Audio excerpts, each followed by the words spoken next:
beautiful people. Very beautiful morning, beautiful afternoon, and beautiful evening to every one of you. How are we all doing, guys? I know we're doing amazing. All right, so in today's video I will be teaching you all you need to know about A to E assessment of Alzheimer's disease. But before we go into the video, I'd like you to know that A to E assessment of Alzheimer's disease is very, very simple. So all you need to do is you get a form. This is your 6-item cognitive impairment form you will be getting on your exam day, and you get your scenario, you get your news charts, and then you get your A to E assessment chart. It's so simple. All right, so kindly share this video to everyone who you know is preparing for OSCE exam, okay? And secondly, also, if you had a receipt in your OSCE exam and you failed the first time, you can contact me. And how can I help you? I will do some training for you, and of course it's a paid class. Then you can go and try second time, and by the grace of God you will pass. But for those of you who have contacted me that you failed your OSCE exam after 3 trials, I can help. When you fail your OSCE exam after 3 trials, you have to wait for 6 months because the NMC has to close your portal for 6 months. So I wish you all success in your OSCE exam, and that's why you need to share this video, because a couple of 2 or 3 people that contacted me that their portal was closed after they tried for 3 attempts. They said they've never, they didn't know, they didn't check out my channel. So please share this video with as many of you know who are preparing for their OSCE exam. All right guys, without wasting any time, let us dive directly into A to E assessment of Alzheimer's disease patient. Come with me. And by the way, make sure to like this video, make sure to share, and make sure to subscribe. Without wasting time, let us dive directly into the video. Ryan Little. Go. All right guys, so let us dissect A to E assessment of Alzheimer's disease. So the first thing first, I approach my scene. My scene is safe to approach, and I provide privacy for my patient, and then I do my hand hygiene according to World Health Organization. I put an ample amount of gel on my hand, palm to palm, right palm over left dorsum, vice versa, fingers interlaced, fingers interlocked, rotation of the thumb, tips to the finger, and the wrist. My hands are clean. Now I'm going to proceed to read my scenario. So read your scenario so that you have an idea of what you're doing before you proceed to the patient. So I'll read my scenario. At the end of the class, I'm going to read the scenario to you after the A to E assessment. So do well to watch the video to the end.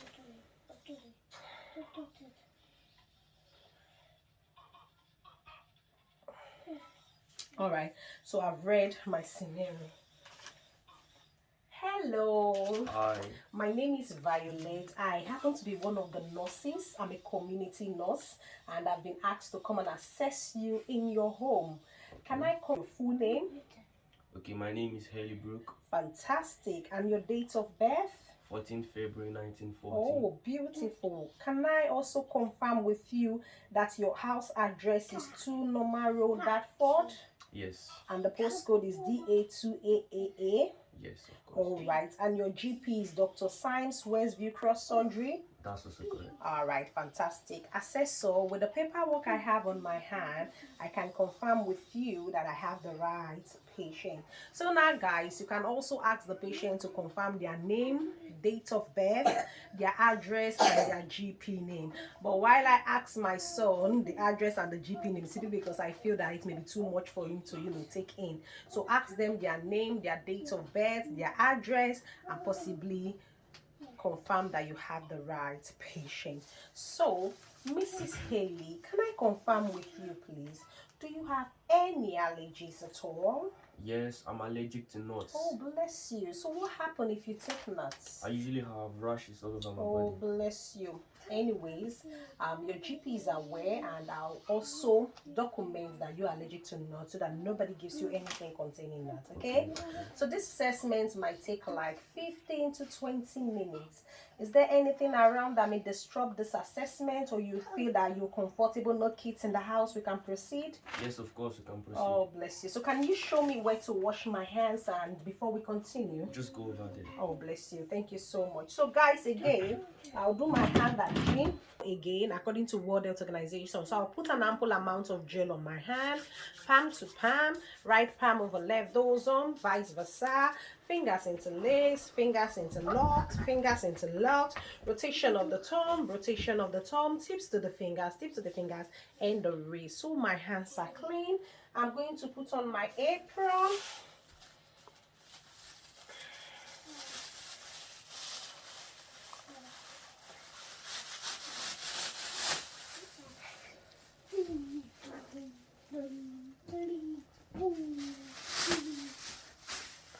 And I'm going to put on my glove as well.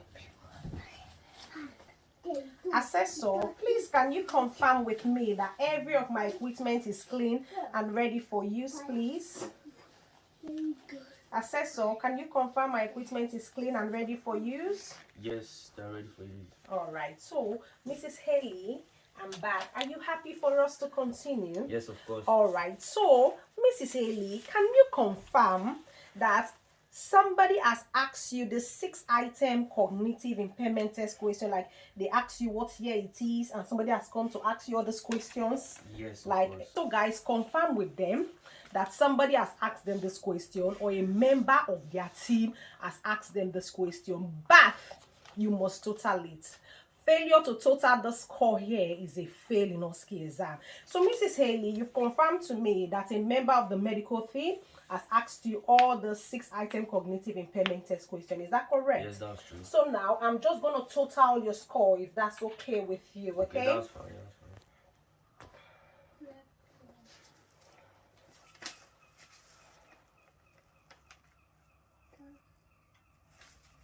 All right, so Mrs. Haley, you are having a 6-item cognitive impairment test, which we call 6CIT score of 17 out of 28.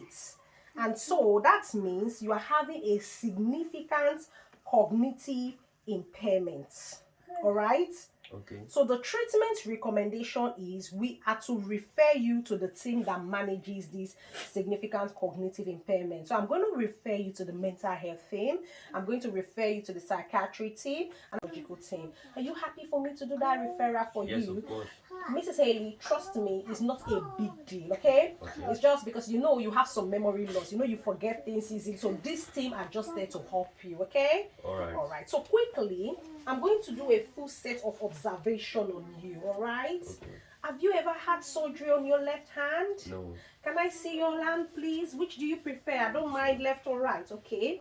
So guys, on exam day, make sure, anyway, on exam day, the patient is going to be exposed for you. But I don't want to stress my son. It's been very lovely, so no need to stress my son. But on exam day, the patient's hand will be well exposed for you. So I can see your hand. There are no swelling, there are no infections, there are no inflammation. And you've told me you've never had surgery. You said so on your hand. So I'm going to tie my cuff 2 to 3 centimeters away from the cubital fossa. All right. Well done, Mrs. Haley. Thank you so much for your cooperation. All right. So while I tie this, can I see your nail beds quickly? I can see your nail beds. There are no swelling, there are no infection. I do a capillary refill. It's less than 2 seconds. I'm very excited. I'm going to put my probe now. All right. So now I'm going to hold my machine. So if you feel a tightness, don't worry. It's just one of those things. All right. Pop your hand straight, my darling.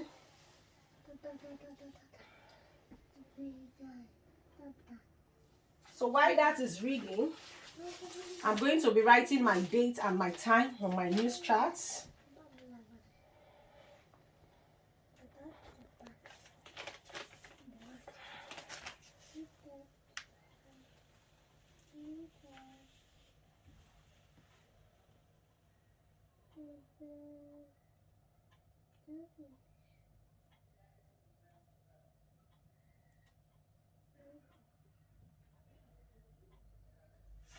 All right, thank you very much. I can see your saturation is 98. I'm very happy with that. So on exam day, make sure you use K1. We're not allowed to use K2 for the OSCE exam. The blood pressure is still reading.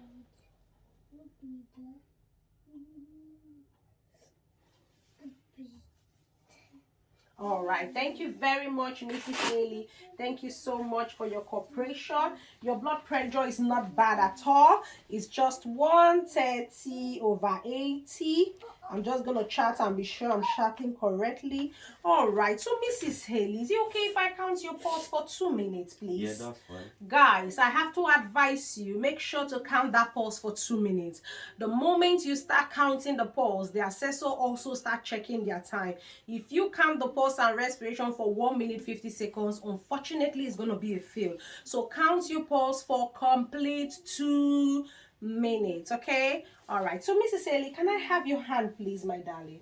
All right, sorry, just a little adjustment. So place your 2 fingers on the radial artery. If you're the type that uses 3 fingers, place your 3 fingers on the radial artery and make sure to count for complete 2 minutes.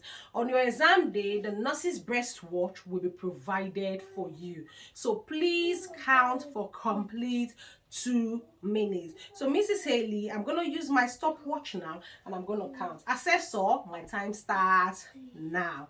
Because of time, I wouldn't count the pulse and the respiration for 2 minutes, okay? So now assume my 1 minute is over. The other 1 minute, I'll put my hand on the pulse and I'm looking at the rising and the falling of the chest. So on exam day, count for complete 2 minutes. So Mrs. Haley, thank you very much. I didn't tell you while I was counting your respiration, okay? Because most time when we tell people we are counting their respiration, they tend to beat a bit faster, okay? So apologies for that, all right? Thank you, my darling. So your pulse is 80 beats per minute and your respiration is 20 counts per minute. All right. And of course, you are alert because we have been speaking and you've been communicating well with me and you are on air. I'm happy with that. Can I just take your temperature? Is that okay? Yeah, I can see your skin, no redness, no swelling, no excessive sweating. Please make sure to take the temperature on the forehead. That's what they want. Fantastic. So I can see your temperature is 37. Very lovely. I'm very happy with that. All right. So I'm going to just total your new score.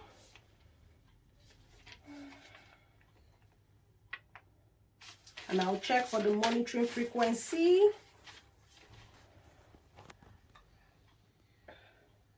I'll put my initial. So on exam day, please check your news chart over and over again. You don't want to make any mistakes because if anything go wrong with your news chart, it's going to be a fail. So check your news chart over and over again. All right. So Mrs. Haley, I've done a full set of observations on you, okay? And you are having a new score of 0. Meaning there's nothing to worry about, okay? So I'm going to be monitoring you according to the news guidelines 12 hourly, and I don't need to escalate your care because everything seems okay. Is that okay? Yeah, that's fine. All right, fantastic. So now I will just do an A to E assessment on you. Is that okay? All right. For the airway, which is A, both of us have been talking for some time now. I can confirm that your airway is clear, your airway is patent, okay? But can I ask you to cough for me, please? Bless you. Can you take a deep breath? All right. I see your airway is clear, but do you think you're having any obstruction to your airway at all? No, I'm not. Okay, so that's good. So that's fine. I'm fine with the air. Now for the breathing, when I did your pulse, you know the time I checked for 2 minutes? Yes. I did check your respiration for 1 minute, okay? Okay. And the rate of your respiration and the depth of your respiration is okay. All right? Okay. There is no stridor. There is no use of accessory muscles. There is no visual sign of respiratory distress. There is no unequal entry of air. All right. So your respiration is okay. Okay. Right. Then I also checked your saturation, the one I pop on your hand, and you are saturating well. Like you're having like 96, 98. That's one of the highest. Okay. Because the normal range is from 96 from our news chart to 100. So you are having a good saturation and you're saturating on air, and I'm very happy with that. Okay. Okay. Now, for your circulation, when I did your blood pressure is within the normal range. There's no cause for alarm, okay? Okay. Then I did your pulse also for 1 minute. The strength of your pulse, the rhythm of your pulse is okay. Your pulse is within the normal range, okay? And when I checked your capillary refill, you are properly perfused. There is no cyanosis. It came back within 2 seconds, and I'm very happy with that, okay? All right. Then for disability, Mrs. Ailey, can I ask you please, do you know where you are now? Yes, of course. Where are you, my dear? I'm in the room with my husband. We're having a good conversation. Bless you. Mrs. Haley, you know, I read your scenario and I was told your husband died some years ago. No. So although you are in the room... No, he did not die. Can't you see him? He's actually here sitting down with us. Oh, I'm so sorry, Mrs. He's Haley. here with us. I don't mean understand to what be you're saying. rude, Mrs. Ailey, but the thing is, that's why we're trying to help you. We know what you're going through. We know you're suffering from a lot of memory loss, but don't worry. I'm not here to harm you. I'm here to help you, okay? Don't worry. That's why I said when I did your 6-item cognitive impairment, I'm going to be referring you to the mental health team. They are just to help you, okay? I wouldn't say anything about that anymore, but don't worry. Like I said, we're here to help you, okay? So you are in your house, but it's just me and you now that is in the house, okay? Don't worry yourself. Like I said, we're here to help you, okay? Now, are you having any pain in any part of your body? No, I'm not. Okay, what about your head? Are you having pain, just any pain in any part of your body? I'm actually having headache. Okay, if I ask you now to score your pain, 0 being like no pain and 10 being the highest, what would you score? 7. Okay, you score 7. Okay, that's fine. That's quite a pain. Yes. Can you take a deep breathing breath for me? Okay. How do you feel now? It's still the same. Okay, not to worry. I am going to escalate to your GP that you are having a severe pain and they could get some prescription. I think you're on some paracetamol. Do you have some paracetamol at home with you? The one you usually take? Yes, I do. Okay, and you're supposed to be taking that what time? Very soon? Yes. Okay, so that can help you with that, but I'm still going to escalate it. Like I said, we're here to help, okay? Okay. All right, so how is your urine? Are you passing good amount of urine? No, I'm not. Oh, bless you. Are you eating? I've not really been eating because it's really okay. boring to eat alone, you know. That I understand, because I know you've been eating with your partner, Yes. and now that is no more, it's not easy. But if we are not eating, we're going to be losing weight. Have you recently lost some weight? Yes, of course. Obviously, I've lost some weight because I was not eating. Oh, bless you. Okay, so what I'm going to do, I'm going to refer you to the dietitian, okay? And then they could, plan some diets with you, and we'll see how we can get you eating, okay? And for your weight management, we'll also see to that, okay? All right. And what about your blood sugar? Has anybody checked your blood sugar? Yes, somebody checked. Okay, and okay, I will just double check with that. Do you know the range? It was about, I think I've forgotten. Okay, that's fine. Assessor, can you confirm my patient blood sugar? Assessor can say something maybe 4.8, 5.2. All right, I'm happy with that, okay? Now I move over to exposure. Your temperature is okay, 37, I'm happy with that. Do you have any rash, swelling, wounds in any part of your body? No, I don't. Okay, fantastic. So, Mrs. Haley, I'm so sorry, but I see you've been leaving a lot of food in your fridge. And you've not been eating them in months. Why? I don't really have appetite to eat them. I don't feel like eating. All right, so like I said, I'll refer you to the dietitian, okay? Now, I also noticed that you leave your gas on from your scenario. You leave your gas on and you leave the house. Do you remember leaving your gas on at all? I don't remember. Oh, you don't remember. Anyway, that's fine. That's why I'm referring you to the mental health team, psychiatry, and of course the neurological team. Now, outside your daughter lives with you. Is that true? Yes. Okay, so do you think you need help with carrying out activities of daily living, like helping yourself? Do you think you need any help with that? Yes, I will need some help. Okay, so what I will do, I'm going to refer you to the occupational therapy and physiotherapy. When they assess you, they will determine if you need help, and probably they could get you some package of care. Is that okay? Okay. Now, I also noticed that you are always unsettled from your scenario I have. Why are you always unsettled? Why are you always anxious? Yes, I don't feel comfortable anywhere I go. I just feel too boring. You feel I don't too want to boring. talk to anybody else Oh, except bless my partner. you. Okay, is that why you keep leaving the house? Yes, that's Without the reason. locking your door? Yes. All right, so don't worry, I'm referring you to the appropriate team. Is that okay? Okay, that's And fine. finally, Mrs. Haley, I see you have a past medical history of hypertension, arthritis. Do you comply with these medications? Yes, I do. Oh, you do? Okay, so well done on that, and I'll keep encouraging you to keep complying with your medications, because the more we take our medications, the more we get better. All right. So, Mrs. Ellie, thank you so much. To be honest, I really enjoyed having this conversation with you. You're such fun to be with. Okay, so I'll take off my apron and glove. I'll be around for some time if you need anything. But even if I'm not here and I leave and you need help with anything or it's an emergency, do where to contact your GP, or you can contact 911, or you can contact 111. All right. Okay. Thank you so much for your cooperation. Thank you. I'll take off my apron. I'll take off my glove. It all goes into the clinical waste, and I'll do my hand hygiene ready for the next tube. All right, guys. Thank you so much for your cooperation. The planning for Alzheimer's disease is a bit technical, but I'm not going to be putting that for everybody. It's going to be going for channel members, and the evaluation for Alzheimer's disease is just a bit technical, and it's going on for channel members. So if you want to watch planning and evaluation for Alzheimer's disease, do well to click on the join button so that you can have access to all the videos. Until I see you again, keep passing your OSCE exam, keep sharing this video. All the best in your OSCE exam, and bye for now. Thank you.